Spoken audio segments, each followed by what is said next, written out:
Thank you for joining. Welcome to our UndocuAPI Ally training. This training is to help you better serve undocumented Asian Pacific Islander students. My name is Madison Villanueva. I'm the supervisor at the Dream Center. And I'm co-presenting with Dr. Tracy Buenavista. Hi, everybody. My name is Tracy Buenavista. I'm a professor in Asian American Studies. I also teach in the Ed Leadership Doctoral Program, and I am so happy to see so many people here. Welcome. And hold on, sorry. I gotta take out some of my Zoom windows so I can see the whole text. But yeah, the purpose of this training is to educate CSUN staff and faculty on the nuanced experiences of undocumented Asian and Pacific Islander students as a result of the intersection of their racialized identity and immigration status. The outcomes is to identify patterns of how undocumented APIDA students navigate their status as it relates to their education, how they're racialized and how that impacts the creation of services and resources, and what best practices to implement within your own department to be more inclusive. A lot of this work for me is also very personal. I am also undocumented and identify as Asian. I'm Filipino, so a lot of these are based on a lot of the work that I've done and also from my lived experiences. And I just thought it was fitting to also have Dr. Tracy Buenavista because she has been doing research on UndocuAPIs for the past more than a decade. So thank you, Tracy, for all the work that you've done. To go into a little bit more of the demographics, you might have noticed in the previous slide that I did, there's the use of the term API and APIDA. There are different terminologies to reflect the API population, and the reason for that is to the API population is very diverse and encompasses a huge region. As you see from this map, there's a lot of different countries that are highlighted in both burgundy and orange. There's 53 countries overall, not including the Middle East, but if you do include the Middle East, that's 68 countries. And so some of these terms like API to me means Asian Pacific Islander, but APIDA means Asian Pacific Islander Desi American to reflect the South Asian community that is often invisible within the API community.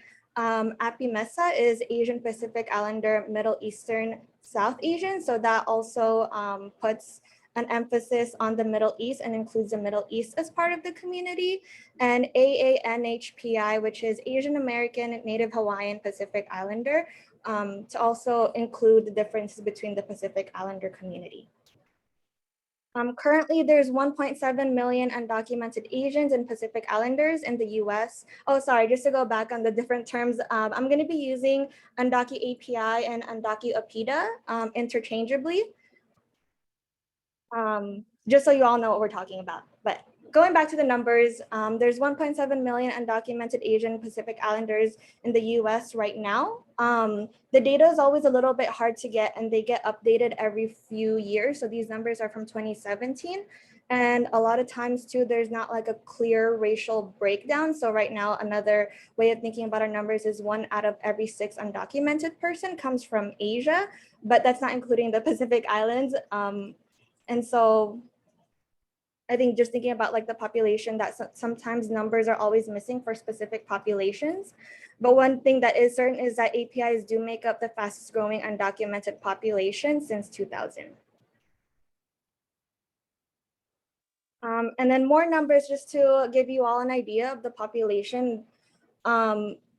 These are numbers from 2017. As you can see, India has the largest undocumented population, followed by China, the Philippines, South Korea, Vietnam, and Pakistan. But what's also interesting is that if you all are familiar with DACA, Deferred Action for Childhood Arrivals, A lot of times when we're talking about undocumented students, DACA comes into the conversation because it's made a huge impact on undocumented youth and especially their ability to access higher education. But for the UndocuAPI population, the numbers are really small. So in comparison, undocumented folks or like undocumented youth who are eligible for DACA from Mexico have an 80% participation rate. And in comparison for API populations, folks from South Korea, immigrants from South Korea have a 24% participation rate, and it just gets lower for all the other countries. These numbers are from 2018. And then in terms of like what population are coming to higher education, these are the numbers for undocumented immigrants graduating from high school yearly. And the breakdown for API students is the one graduating are 8,800. So those are the numbers that we expect to go to college afterwards. And these numbers are from 2019. And then more breakdowns of numbers. I think it's really important to understand the scope of the population that you're working with. These are numbers from 2020 from the President's Alliance on Higher Education and Immigration.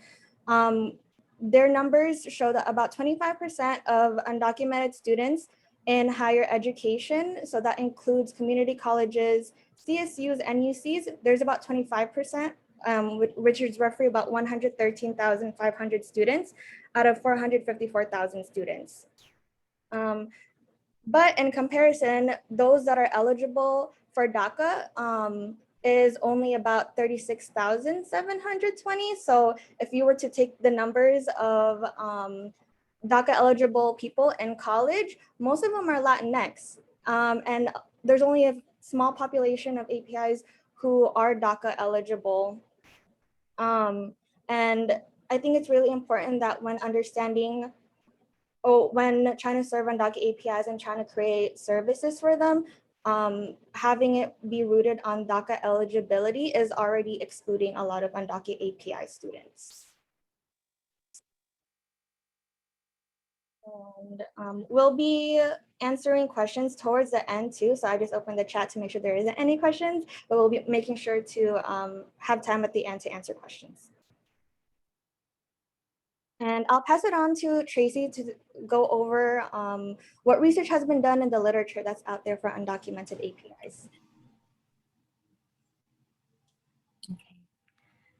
Thanks, Madison. I think, so one thing to say is that there is not a lot of research on UndocuAPIs, but there is a growing body of research on UndocuAPIs, specifically on the issues that they face in an educational context. And I think it's really important to engage this work because there actually isn't that much of it, right? So it's completely realistic for all of us here to read everything that's ever been written about UndocuAPIs. So if you are here, you are interested in learning more about this population, you technically can actually read everything that's out there right now, right? So what I'm going to do is I'm going to summarize some of the most, what I think are some of the important aspects of research that can provide some of the context to the best practices that Madison's going to discuss later.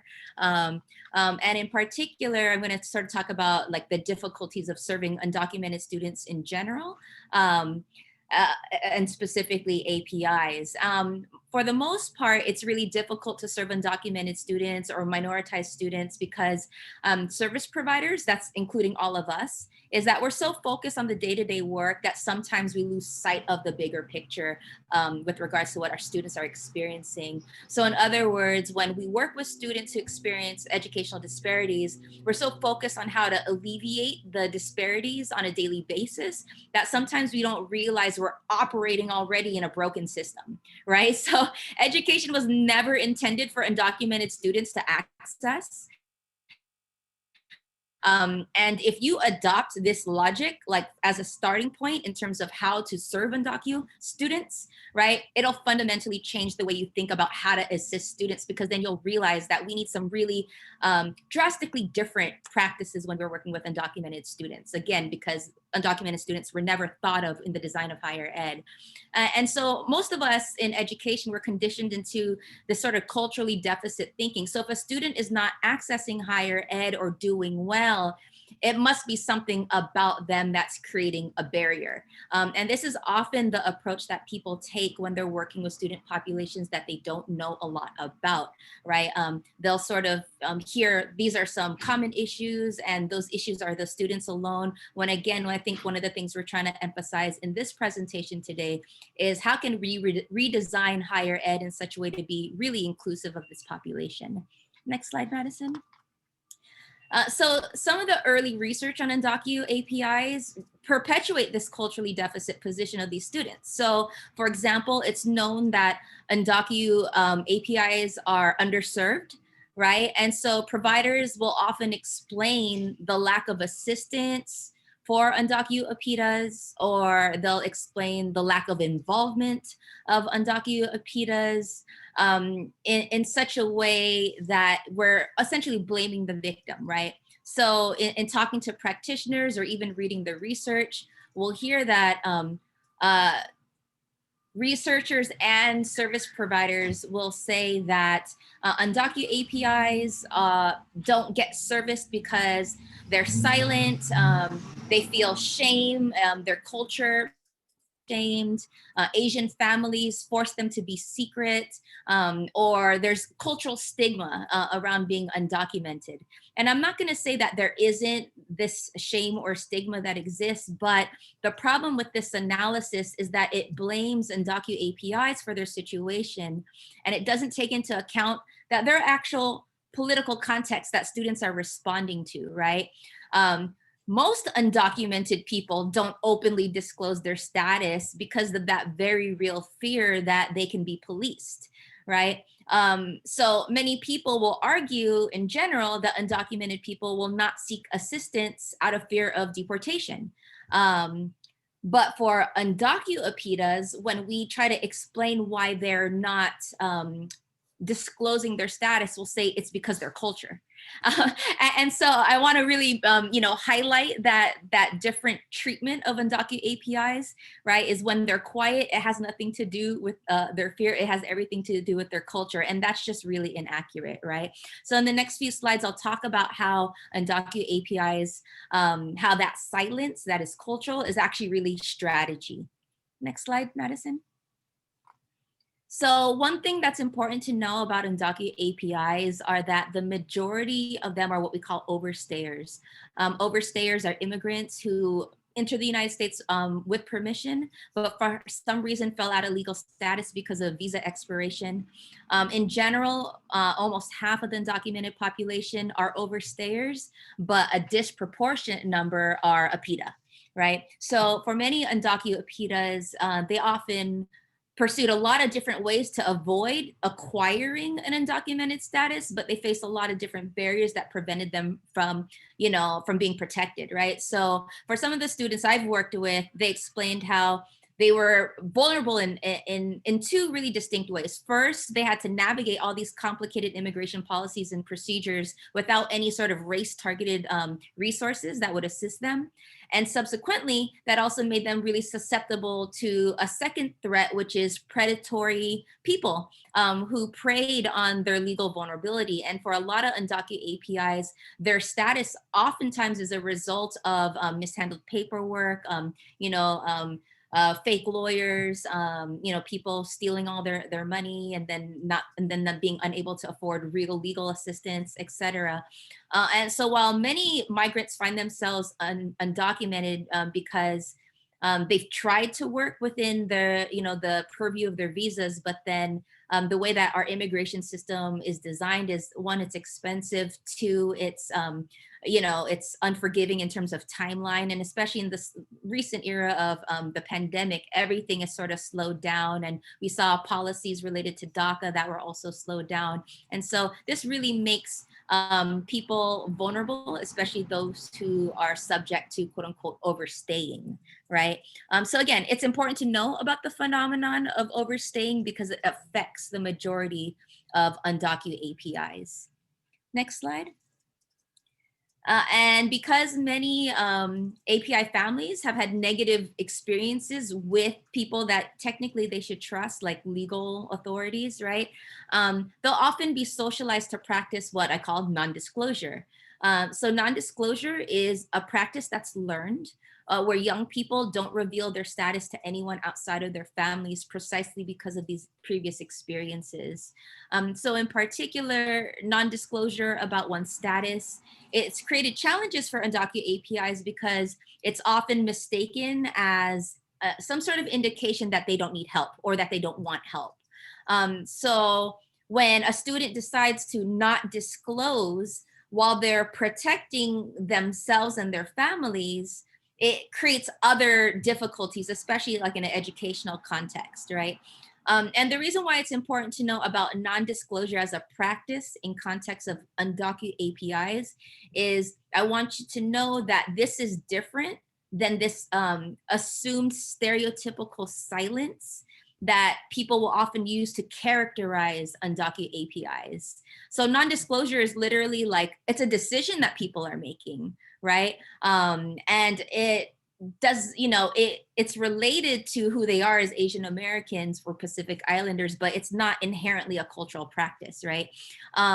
And this idea of non-disclosure being a decision that people make, that's really important because we know that human beings can change their minds, right? So if we know that students are practicing non-disclosure as a decision to protect themselves and their families, if we can create environments where UndocuAPIs feel confident that sharing their status won't bring them harm or won't bring harm to their families, they'll be more likely to engage in the help-seeking behaviors that will benefit them both individually and collectively.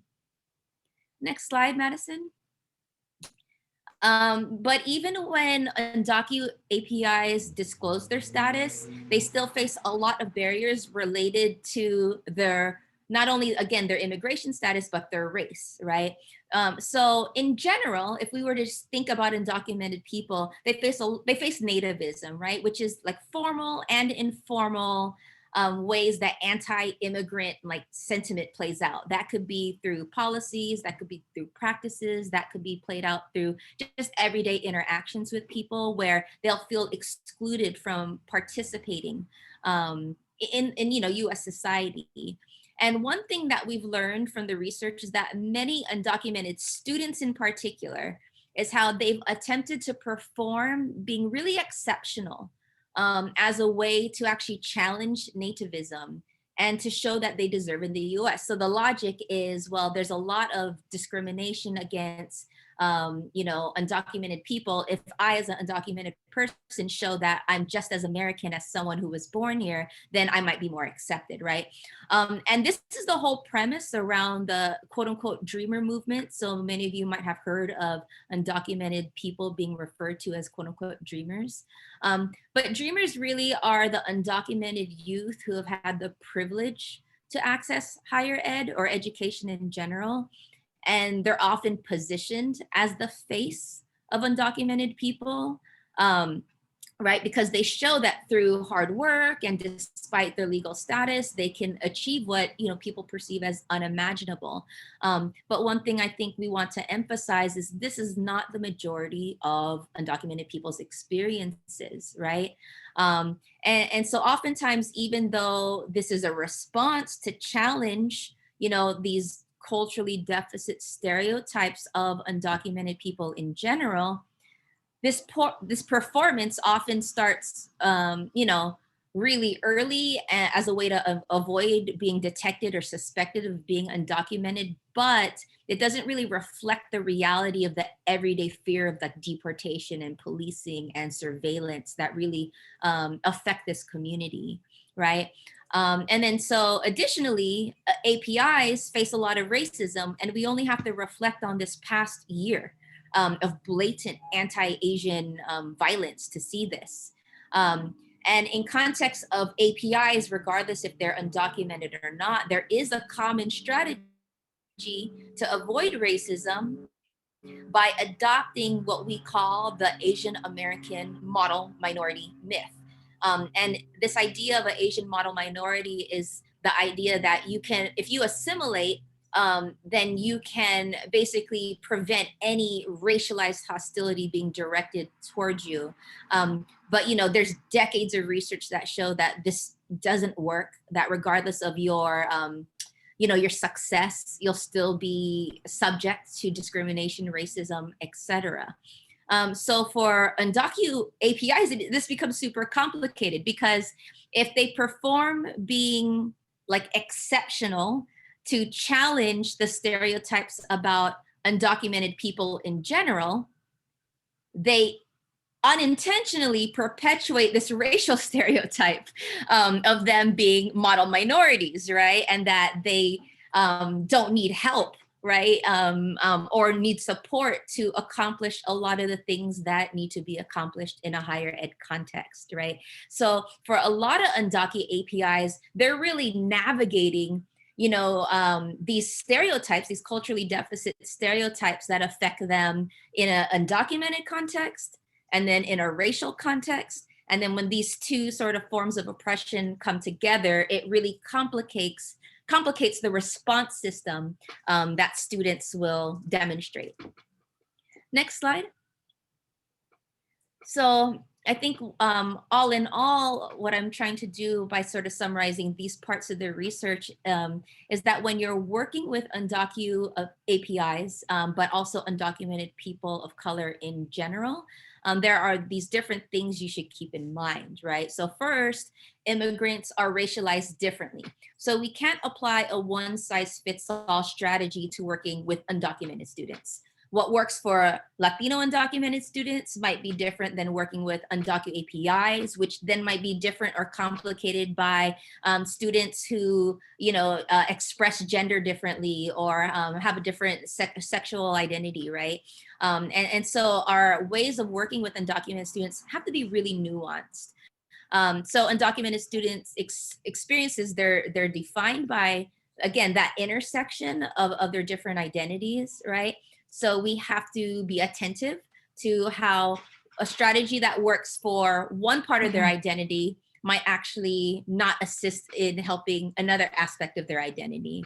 Now, based on their diverse experiences, undocumented people will also perform their status really differently. So we have to understand that how they perform being undocumented are their attempts to actually, again, navigate these intersections, and that some students are farther along in their ability to actually receive services for being undocumented. So we might be able to reach them by touching on other aspects of their identity, right? So how can programs and services targeting Asian and Pacific Islander students more generally also consider immigration status as one factor in designing their programs and services? And just the last point before I give it back to Madison, immigrants from different races, they'll experience undocumentedness differently. And so we have to figure out how to address these limitations that the different policies have. So for example, Madison brought up that great example of how we have DACA as a policy, but if we were to look at things disaggregated in a disaggregated way, DACA doesn't benefit all racial groups the same within the undocumented population. So with that, I'll pass it back over to Madison. Thank you, Tracy. So some best practices, I do want to share this increasing inclusivity for UndocuAPIs on your campus. It's a guide that I co-authored for the organization Immigrants Rising. And I really do appreciate you all for being part of this space and being part of these trainings, but also know that this is a starting point. I think it, like what Tracy said, like this is a growing, there's like a growing amount of work and like research on this topic, but there hasn't been a lot. And I think that's really impacted that's impacted like the service providers and like the service community, but also like UndocuAPIs themselves and like how we put our experiences into language. And so I think if we see this as a starting point and really commit to different practices, we'll grow our awareness, our community, and our power. And I think I really appreciate Tracy again for like sharing her research and the patterns that she saw in the UndocuAPI population, because like I mentioned, I think the language is really lacking within and talking about like undocumented APIs. And I've been seeing it a lot. I've been thinking about it a lot, especially in the context of a lot of the anti-Asian racism that's come up in the past year, and how there's a lot of conversation on the model minority myth. And I think I really appreciate Tracy for also like talking about how like UndocuAPIs also like performed that for their own survival. But it's perceived differently by like people outside and just thinking that we're like, that we don't need the support.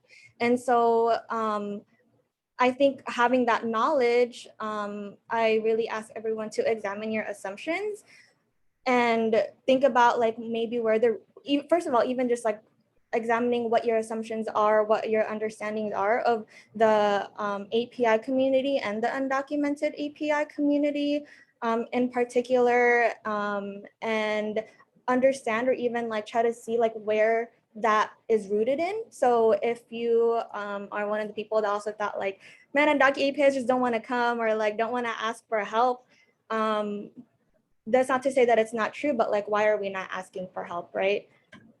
And it's definitely different for like everyone, but I think that's why it's important to also like ask a little bit more questions instead of like also assuming. And then also actively learn about unique needs and experiences. Like what Tracy said, there's not that much research out there on undocumented APIs. It's growing, especially in the last few years. But if you really commit to it, you can definitely like probably read all the articles in there. And also half of them are going to be from Tracy. And so you have Dr. Tracy Buenavista here as a resource to learn more about undocumented APIs. And also take note of diversity among UndocuAPIs. There's huge differences. I think a lot of times when people think of APIs, they think of East Asians, and the issues and the experiences of East Asians drastically vary between Southeast Asians, South Asians, Middle Easterns, and Pacific Islanders. And so one thing to note too is that Pacific Islanders have a higher rate of incarceration, which can lead to deportation. Well, yeah, that can lead to deportation. So that's one way that undocumented Pacific Islanders can be impacted. And same thing for Southeast Asian and Southeast Asian refugees. For a lot of South Asian and Middle Eastern folks, I think Islamophobia really impacted policies around surveillance, which impacts immigration. So a big example of that is the Muslim ban. And a lot of times, because immigration is seen as a Latinx issue, they don't think of the Muslim ban as an immigration issue. And that works as a disservice, because if undocumented immigrants are also surveilled, then they also the criminal justice system, and can also lead to deportation. And also learn about UndocuAPI narratives and UndocuAPI leaders. The work has been here for a really long time. My work with the UndocuAPI community started in 2013, so 8 years ago, with the organization Uplift. And at the time, there were also 3 other UndocuAPI orgs around the country, one in the Bay Area, one in New York, and also one in the one here in LA, which is the one that I'm part of. And we have been doing a lot of work to try to uplift UndocuAPI narratives in policy, and otherwise just also build like knowledge for service providers, for policy makers and leaders that UndocuAPIs exist, and the narrative on immigration doesn't fully capture our experiences. And it's really important that once you do learn of these narratives, that you include them in your advocacy. And so I know that in the chat, there was a question or like interest on why there's such a small eligibility rate for undocumented APIs for DACA. And that's because if policymakers consider that maybe not everyone was undocumented by the time that their deadline or date cutoff is for the policy because they had a visa, then that already like excludes so many undocumented APIs from the policy. So just make sure that you're also incorporating undocumented API experiences in your advocacy. I think another example that I mentioned in the beginning was that if your policies and your practices are rooted in eligibility for DACA, then that's already excluding undocumented APIs because there's such a low participation rate. And then also develop and invest in the leadership of undocumented APIs. I think when we think about, when thinking about equity, right, like not all practices are the same. Something that I think about too is that there's not a lot of undocumented APIs that come to the Dream Center. And so the ones that do come, I try to make sure to also like retain them and take extra effort to make sure that they feel like they're part of the community and feel like that they're being supported. And I think it really pans out because I know like if people hadn't invested in my leadership as someone who's undocumented API, if I hadn't, if folks hadn't taken the time to make sure that like I stay within the movement, then I wouldn't be doing this work. And then more practices for programs and spaces. Make sure that you're also highlighting undocumented. If you're talking about immigration and like highlighting immigrant activism, make sure that you're also highlighting undocumented API leaders because again, we've been here for a really long time, for more than a decade. If you're familiar with the Federal Dream Act, one of the immigrant leaders that inspired that policy was Tam Tran, who was undocumented API. And unfortunately, she passed away in 2010, but her work and legacy really lives on. And then also participate in API-centered events and spaces. There's definitely been a lot that's coming up in the past year because of anti-Asian racism, but make sure that you're continuously showing up in solidarity for API community events. And also invite undocumented APIs as guest speakers and performers. I know this is something that we're doing in the Dream Center as well. But what's important before you do get to this level of best practices and engagement is making sure that your assumptions and your knowledge are there because you also don't want to tokenize undocumented APIs when inviting them to these events. And then more tips when sharing resources is making sure that you're sharing language accessible resources. There's a lot of organizations that have like know your rights information or other immigration resources that are in Spanish, but there's also a lot out there that are in Asian API languages. So that's why it's really important to also know like what population you're working with to find it. And a lot of times finding these language accessible resources are a little bit difficult, but that's why it's important to also know what organizations are in the area.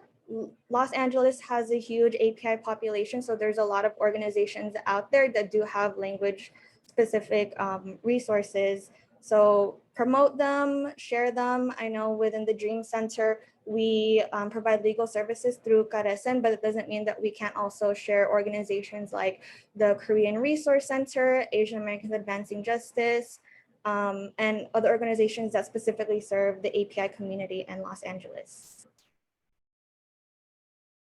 And then more best practices, I think moving forward, like I try to say, organize this in terms of like escalating. So like once you know the knowledge, right, then you can like start making programs, but also I think opportunities for collaboration can go a really long way.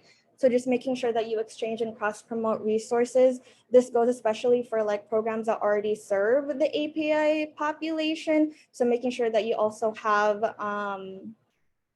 like resources for undocumented folks, that you're doing projects such as events and research to collaborate, and that you have trainings like this that discuss the undocumented API community. And with that said, I know I went through that a little bit quickly, But I do want to make room for our panel to really expand how these best practices, how practices in general impact lived experiences and what practices can help.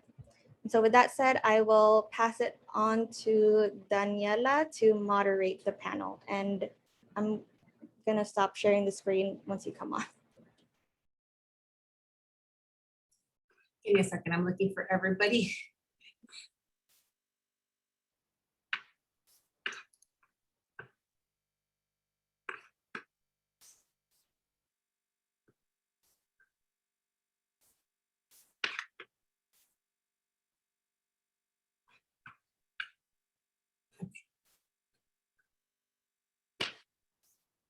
Okay, so thank you, Tracy and Madison, for giving us such an amazing and in-depth presentation. I think, again, this is just a starting point. As Madison and Tracy mentioned, there's so much more to dive into as far as serving UndocuAPI folks.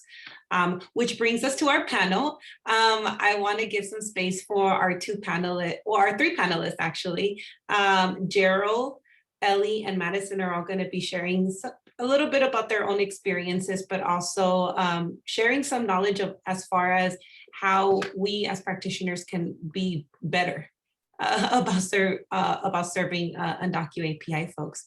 So first, I want to start off by giving some space for them to introduce themselves. So Ellie, do you want to go ahead and start us off? And go first. Hi everyone, it's nice to see everyone here. My name is Ellie. I also go by my other name, Sim Chings. I graduated from UC Irvine last year, and now I'm pursuing an MBA at the American University in Washington, DC. I am a non-DACA recipient, so there's a lot of challenges that I have to go through during my undergrad year.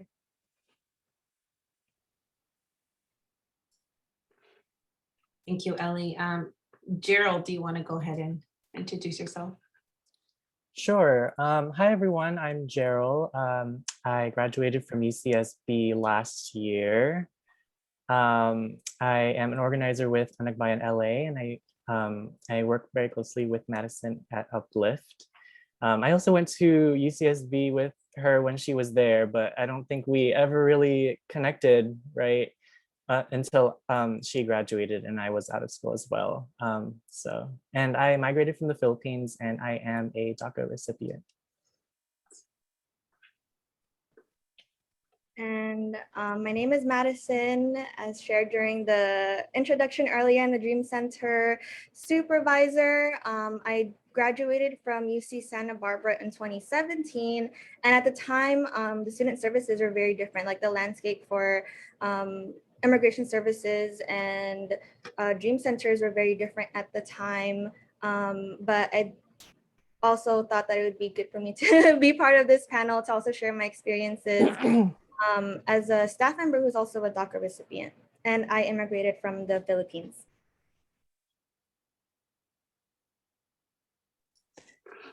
Awesome, thank y'all for doing that.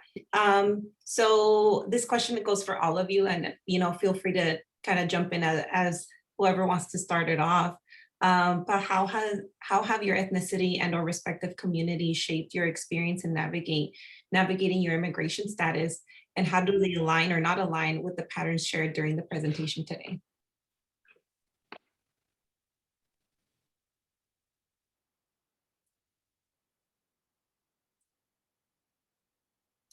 Heavy question, so feel free to take your time to think about it before you go ahead and dive in. I can go first to give Ellie and Jarel a little bit of time to think about it. But I think growing up Filipino, I think it's really important. I loved, honestly, like reading Tracy's like research a couple years ago and just putting into language, because I think I didn't feel very welcome in the API and like specifically in the Filipino community, because when I started organizing, there's not a lot of UndocuAPIs doing like media work and doing interviews, right? So every time there was something that came on, I was just like, okay, yeah, let me do it. And there was a lot of Asian media like wanting to hear more from us. And I was met with a lot of like hate on the internet. And it really reflected like my experiences too of every time like Filipinos like hear about people who are undocumented. I think it's definitely like changed over time, literally in the last couple of years, to my surprise, because it wasn't like that for me earlier. But there was a lot of folks saying that like, oh, I went here the right way, so like, why didn't you come here the right way? And yeah, like my mom used to get into arguments with people online on like the videos of me like doing interviews, because you know there's just so much like anti-immigrant sentiment. And I've seen this across a lot of API communities, just doing my work with Uplift, and even like a couple organizations. Like when I worked for a Thai organization, I found out that there were folks that thought that if they found out someone was undocumented, then they were committing a crime and had to report them. And so there's a lot of like misunderstanding and also just straight up like hostility towards undocumented folks within my own like Filipino community, that it made it really hard to not necessarily come out, but like find the right support. And I think even just talking about that, right, like resources, reliable resources are really hard to find. Like if my connection was to like a Filipino lawyer, I was told by a Filipino lawyer that if I applied to DACA, they could potentially go after me now that they have my address after my DACA expires. And so there's, I think, kind of a lack of reliable like resources out there too. But yeah, those are some of my experiences, and I'll pass it along to Jarel and Ellie before I keep going, because I thought of more too. I can go next. So just like Madison mentions, there's a very lack of resources. I forgot to mention that I migrated here from Cambodia, and among my community itself, like being undocumented is very something that we keep it to ourselves, not even to like distant family. So it's make it harder to find resources. When I was in high school and about to go to college, I was told that I cannot attend college, and then not even the high school counselor know of any resources. And even when I went to college, I tried to ask for help or like resources with financial aid. The student who worked there was kind of scared away when I told them that I'm undocumented, and she just kind of ran away from the front desk. And she was all scared, which just kind of deterred me from seeing out more support or help in the future. And then moving on to like, I tried to contact Cambodian community and nonprofit in Long Beach. I was not supported by them at all. They would just tell me like, oh, why don't you get married to someone and get a green card here? And I was like 17 at the time. So I just feel like there's no support out there for me, make it like so hard. And I was thinking about, should I go to school or like what should I do? But then there's people who in my own community told me that since you're undocumented and you like come from Cambodia, you're probably not going to be successful in the future. Why don't you just like work in a restaurant or something like that, like instead of going to school and raising money. And they also mentioned like, oh, you're getting like help because of my tax. And in my mind, I was like, we're not getting any benefit. Like we are actually not qualified for any like health benefit or even education. So I do see like the alignment between like what Tracy and Madison's present in previously about the resources and the lack of like understanding between cultural and how we try to perform the best so that it shows to the other people that we actually strong. But deep down it's so hard to like navigate through all of this like by yourself, especially like for me personally, my parents also very new to the country, they don't know the language, so I have to navigate myself as well as my parents. And I pass it on to Jarel. Thank you, Ellie. So I think I resonate a lot with what you two said about sort of the antagonisms that we faced. I think one way or another we've faced that sort of antagonism from our own communities, which is awful. But I think that the way that my ethnicity had impacted how I navigated my immigration experience wasn't really obvious until I reached college. I grew up with other undocumented folks. And, I at least had, they had my back, and I at least had my family back home. But it wasn't until when I moved to college when it was more obvious. To be frank, it's really lonely, right? You don't only face the antagonism from your own community, but then when you lose your support system, when you go to college and you're all on your own, it's really lonely and it feels really vulnerable. And, my campus was fortunate to have a pretty active undocumented students org, and I try to find sort of community there. But I had rarely participated because I had felt, I think, uncomfortable being one of the few Asian Americans present, because in my head, I was intruding on their space, which is so silly to think about because I'm also undocumented. So this space is as much for me as it is for everyone else. But I think that no one likes being the black sheep in any scenario or situation, right? So I kind of navigated my immigration status alone all those years because I was very hesitant to disclose my status to other Filipinos, and I was around them constantly because I was also very active in the Filipino org.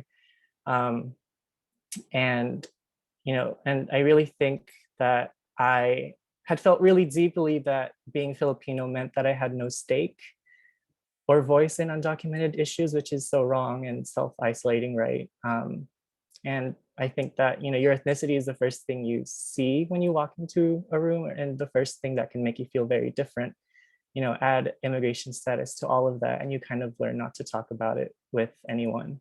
So I really resonate with what Dr. Buenavista talked about in internalizing the model minority stereotypes and not feeling like, I deserved help, or that I deserved the attention that I needed because of my ethnicity.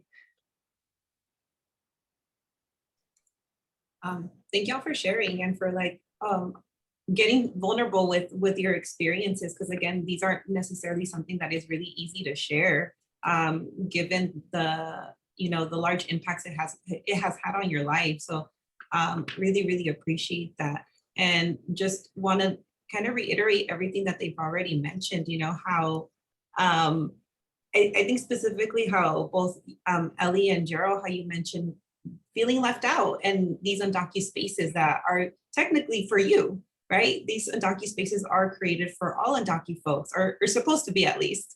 But it's really difficult, or I think given the large Latinx emphasis in the country, it just makes it feel very exclusive, where it's just like, well, we don't necessarily feel included in the resources and in the conversation. So again, as practitioners, that's our jobs. That's our jobs to be more inclusive and to recognize these things and seeing how we can continue to do better in providing inclusivity and providing these spaces for other folks to also be able to express their status and their experiences. So thank you all. Another question that I have for y'all is, what is your experience seeking services, especially in your college that you attended or currently are attending?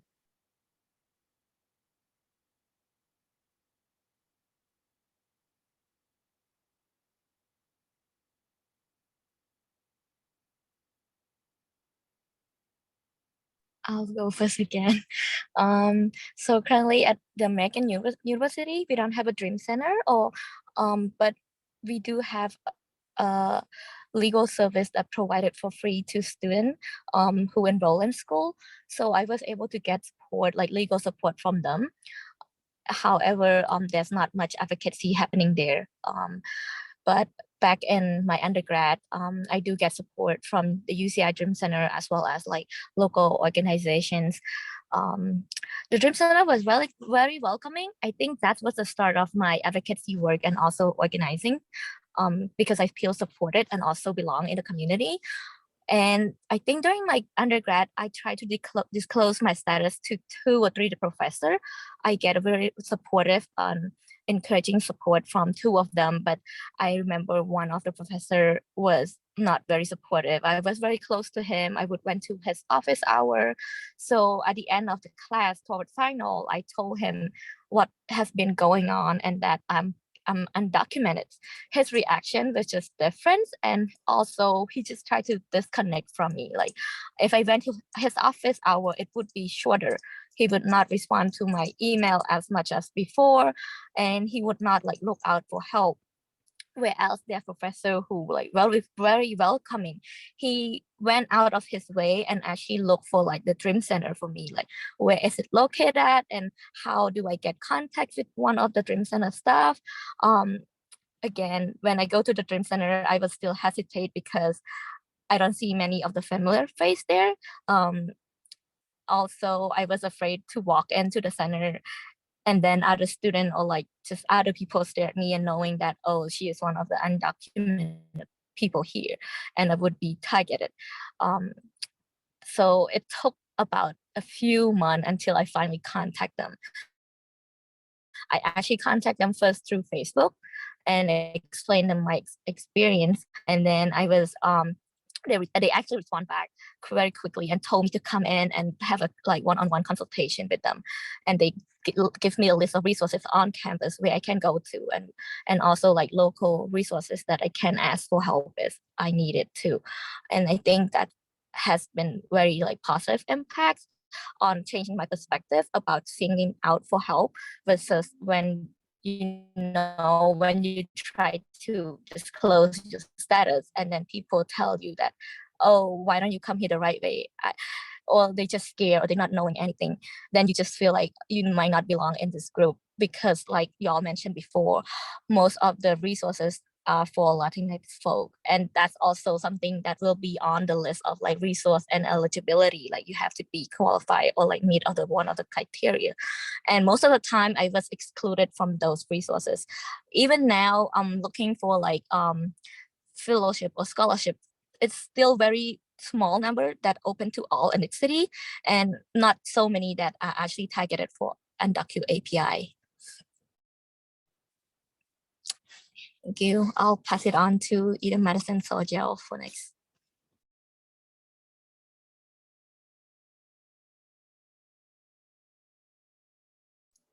Madison, do you want to go first? I know we talked a little bit about this topic, and I think my experience, as we know, has been very different from Ellie and yours. And yours is a bit similar to Ellie's, right? Do you want to share first? I think there's a couple things that like resonated. I know for me, I think it's like the invisibility aspect of it, that people like don't think that I'm undocumented. And at the time when I was applying for college, and I was lucky that my first year applying to my first year as a freshman in college was the first year that the California Dream Act was implemented. So I was able to get financial aid, but it was still really difficult. And yeah, people don't like think I'm undocumented when they first see me. So they don't like offer those things to me. And because of that, I've had to find my way a lot, in all honesty. Like I remember like sitting in my high school college counselor's office for like 3-4 hours figuring out how to do the Dream Act because no one could like teach me how to do it. And even just like looking for resources, like I had to do a lot of those things myself, which is what kind of gave me a lot of my skills to do this work, in all honesty. But again, it's really like sad and like difficult because there are like professionals whose job it is to do these things, and I had to do it all for myself. And again, at the time, like the landscape has changed. At the time, we didn't have a Dream Center at UCSB. I helped start it in 2014. But I think what's sad is that even after like, I believe Tracy had this research that was published 9 years ago in 2012 on UndocuAPIs, and now like working with UndocuAPIs like for 8 years, there's still a lot of the issues still persist. And I still meet so many UndocuAPIs that are like, I didn't know there were other people like me. So the invisibility still persists despite so many dream centers coming up, despite so many policies coming up, and even during the Trump administration, especially in the state of California, there's a lot of funding that goes for immigration services, but there's not a lot of UndocuAPIs utilizing it or benefiting from it. Go ahead, Jarel. Thanks, Madison. So yeah, I have pretty different experiences in getting services than Madison and Ellie, which I think proves just how incongruent servicing towards UndocuAPIs can be. It's really hit or miss, and also shows that there's opportunities for improvement, right? I did, I have to learn the hard way that I didn't have access to a lot of services and programs, being turned away and kind of being told that we can't help you, but never the type of antagonism I think that you, Ellie, had described, which I'm very fortunate to say. But with that also said, I was also fortunate to be connected with my professors who really advocated for me, and not a lot of people can say that. So I want to speak to that privilege as well.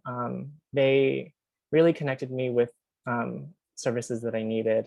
But on the other side of that coin as well, a lot of the services that I did personally gain access to involved really short-term and band-aid solutions that included maybe like a one-time loan or an emergency fund, which indeed help us, but having to keep coming back when we're in a crisis for short-term relief isn't really sustainable for our community, really sustainable for our security.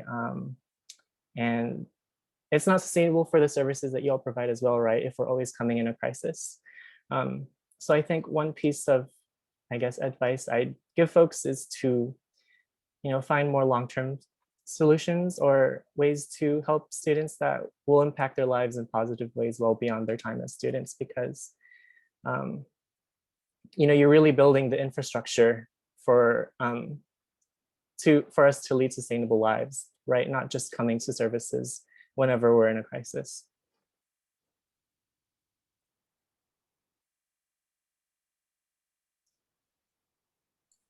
Thank y'all for sharing.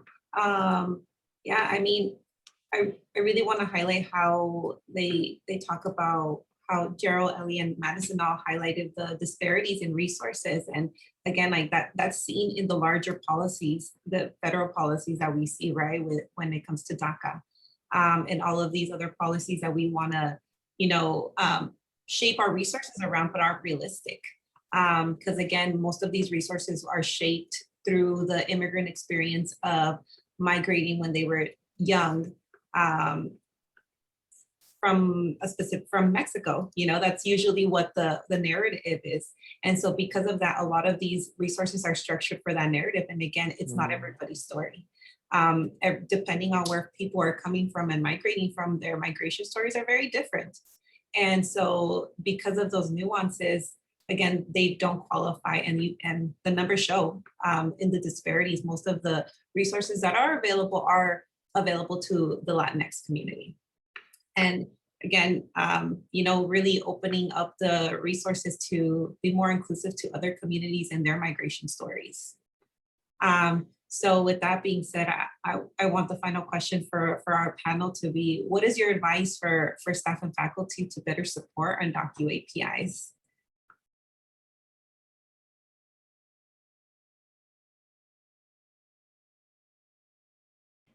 I had something in mind that I forgot to mention earlier, but I think what was also really great and empowering, and I feel very fortunate to have this experience, was that when I first got involved in the immigration movement, it was through this program called Dream Summer through the UCLA Labor Center. And at the time of my first year, they had a UndocuAPI cohort specifically. And so when I included in the best practices, like investing and developing UndocuAPI leaders, if it wasn't for that experience, like thinking about my racial identity and my immigration status in a critical way, and also being connected to so many API organizations who have a history of activism, I don't think I would have been so involved. And so that also really helped with my experiences. And I think like what Jarel was talking about earlier, in like developing resources, but it's also like being creative. And like I think part of like equity, right, you don't do the same thing for like all communities. So like specific UndocuAPI programs like go a really long way. And I think just working with the organization, my organization Uplift, and our collaboration with other UndocuAPI orgs, when we have these spaces, like I feel like they can be really transformative, because it's the first time we're seeing people like us who are leaders and making that change. So I think, yeah, just being creative, I think, especially with the resources that we're doing. And I'm glad to see that there's a lot more out there. Like I know an example is in Cal State Dominguez Hills. There was a series of gatherings called ALLO. There were virtual events earlier this year. And that's like an opportunity for collaboration across departments, right? To like support these sorts of initiatives to bring resources and also like bring leadership development opportunities to UndocuAPIs. And I'll pass it along to Ellie or Jarel. I can go next. I think one piece of advice that I would love to give all of you is I think a good starting point is really to build coalitions with grassroots API groups and really starting getting connected in general with them and undocumented orgs as well. I think Madison is right in saying that our communities have really created better social infrastructure for providing for our material needs for our people. So I think it's a good idea to tap into that sort of well of knowledge, right? And it's okay to also not really know all the time as individuals how to help us, right? We're only all one people or one person. So that's where reaching out to these orgs and getting a conversation started with the current situation in your workplace, right, with them, and like reaching out to these orgs and for people who have worked with us, who know our struggles best besides ourselves, plays an important role in your work as well. And just as Dr. Buenavista said earlier, we're already working within a broken system, and grassroots orgs already have come to terms with that and have the knowledge in combating that. So I think that reaching out to them and starting to build a coalition with them is a really great starting point in helping provide services to us.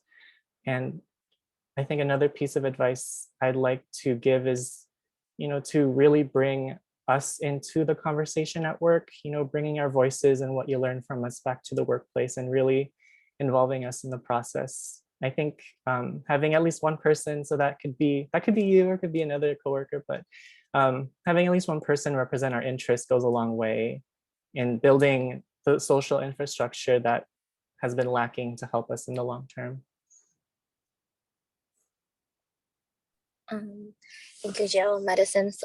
For me, I think that if faculty and staff, and especially professor who are the closest to students, can be welcoming, I think one way that you can support is by having like the Dream Center to go into your class and probably like just give a 5-minute presentation or like just talk to the student directly that there are services. So you never know who the students sitting in your class who might need the support, but they're not brave enough to stand out or like speak up about it. When they heard about it, they might interesting and look into it. And when you pass down all this information, a list of resources to students, they will eventually contact you when they needed the support. And that is just another way to open up the discussion of like how you can be an ally for your student. They feel more comfortable going to you and talk about their status or their personal experience as a college student navigating through all of this struggle and challenges too. That's awesome.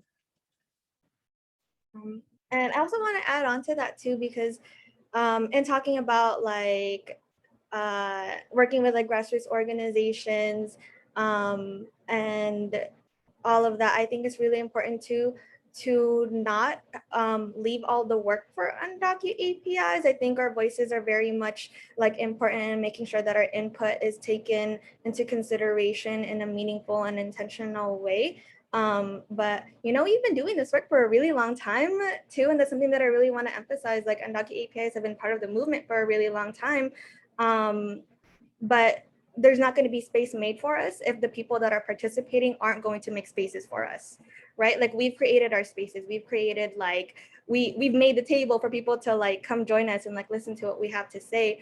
But if you're not going to like take initiative too and like make sure that you're incorporating our voices meaningfully, like there's not going to be much change to happen. Like the fact that, you know, we've been doing this work for a long time, but we're still not seen as part of the immigration movement. A big way to really support is like uplift the work that UndocuAPIs have been doing in the movement for a really long time.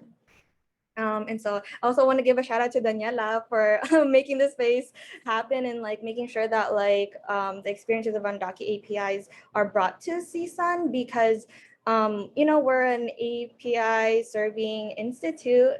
We do have a large population of API students. We don't know for sure how many of them are undocumented, but they could also have family members who are undocumented who are benefiting, who could benefit from these services. Yeah, and again, to tie everything that Jarel and Ellie and Madison mentioned, along the lines of us creating these spaces for UndocuAPI to also be seen, I think it's also very crucial for us to call out other folks who are constantly ignoring the community, right? I can't tell you how many meetings I've been a part of that they always say, oh, we want to create a group where it's Latinx people, undocumented people who come in and speak. And both Madison and I are sitting in that meeting, and both Madison and I look at each other like, okay, well, that's great, but can we also make sure that we have a diverse panel of folks who are inclusive of the undocumented community, that it's not just Latinx focused? Because again, specifically CSUN, we serve a very diverse group of undocumented students. So making sure that these spaces are inclusive and also showcase where students can feel seen. So, you know, call each other out, or, you know, not necessarily call each other out, but call each other in, you know, call folks into the conversation of discussing, well, why is it that you're not thinking of the undocumented issue as a larger issue that affects communities across the board, and having them reflect on that. Because again, it's very easy to dive into what's already portrayed in the media. And again, it's very Latinx focused, but it's our jobs to break out of that and make sure that our students are being served and feel included and feel that this space is for them. Because it is. At the end of the day, the space was created by students for students. So making sure that we're consistently changing as the times are changing and being inclusive of all of our students and their needs. So again, just wanna throw that out there for ourselves too. As Madison said, not leaving the work for all undocumented people to do it themselves, but also us like saving a space for them at the table and always having them in mind. And this goes across the board. So with that being said, I know we ran a little bit over with the panel, but they shared such great knowledge. I obviously did not want to stop them. So we will open it up for questions. If you all have any questions, please feel free to raise your hand or put it in the chat, and then we can go through and call on you.